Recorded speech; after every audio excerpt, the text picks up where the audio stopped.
आपको उस जुर्म के लिए दोषी ठहराया गया जो आपने नहीं किया था। अपनी बेगुनाही साबित करना नामुमकिन है। अगर आप जोर देते हैं कि आप बेगुनाह हैं, तो आपको दोषी ठहराकर मौत की सजा होगी। लेकिन अगर आप गुनाह कबूल करते हैं, माफी मांगते हैं और न्याय के लिए दूसरों पर इल्जाम लगाते हैं, तो बरी हो जाएंगे। क्या आप झूठा बयान देंगे या जनता के बीच फांसी लेंगे? मैसेच्यूसेट्स के सैलिम गांव में जादू टोना करने वाले आरोपियों के पास यही विकल्प था।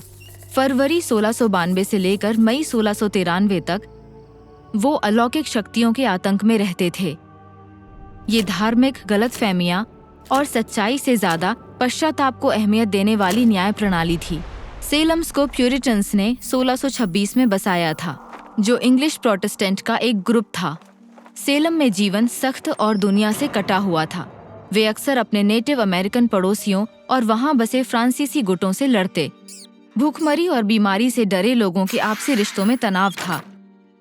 हालात तब और बदतर बन गए जब 1692 में जबरदस्त ठंड पड़ी।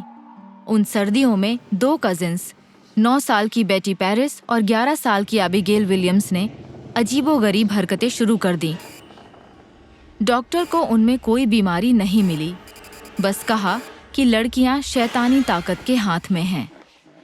कट्टरपंथी मानते थे कि दुनिया पर कहर ढाने के लिए शैतान इस्तेमाल करता है डायनों का, ऐसी जादूगरनियां जो सब तहस नहस करती हैं, काले पिशाच बुलाती हैं और बच्चों को सताती हैं।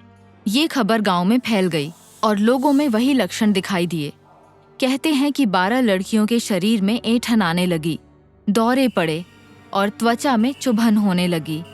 4 लड़कियों ने जल्द ही 3 लोकल औरतों पर उन्हें सताने के आरोप लगाए। तीनों आरोपियों को किसी वजह से बाहर का माना जाता था। 29 फरवरी को पुलिस ने सैरा गुड को गिरफ्तार किया, एक गरीब गर्भवती माँ जिसकी एक बच्ची थी। सैरा ऑसबॉर्न, वो एक अरसे से चर्च नहीं गई थी और खुद पर आरोप लगाने वाले एक परिवार पर मुकदमा चला रही थी। और साथ ही गिरफ्तार हुई टिटोबा भी, जो बेटी पेरिस के घर में एक गुलाम थी। शुरू में टिटोबा ने इल्जाम लगाने से इनकार कर दिया, लेकिन फिर मान गई कि शैतान के हुक्म पर वो जादू टोना करती है, और गुड और ऑसबॉर्न पर भी उसे उकसाने का आरोप लगाया। गुड और ऑसबॉर्न दोनों खुद को बेगुनाह बताती रहीं। ऑसबॉर्न जेल में मारी गई और गुड का पति कोर्ट में उसके खिलाफ हो गया। उसने गवाही दी कि वो एक डायन थी या बहुत जल्द बनने वाली थी। गुड की 4 साल की बेटी को जेल हो गई और आखिर में उसने भी मां के खिलाफ गवाही दी। गुड ने जेल में एक बच्चे को जन्म दिया जो मर गया और फिर उसे दोषी ठहराकर फांसी दे दी गई। टिटोबा को मई तक जेल में रखकर रिहा कर दिया गया। ये 3 तो बस शुरुआत थे। टिटोबा की तरह कई और लोगों ने खुद को बचाने के लिए झूठे बयान दिए। पुलिस ने एक आरोपी से ये तक कहा कि अगर उसने जुर्म कबूल नहीं किया तो फांसी मिलेगी, और कबूल कर लिया तो रिहाई। आरोपों की जांच करने में उनकी कोई खास रुचि नहीं थी।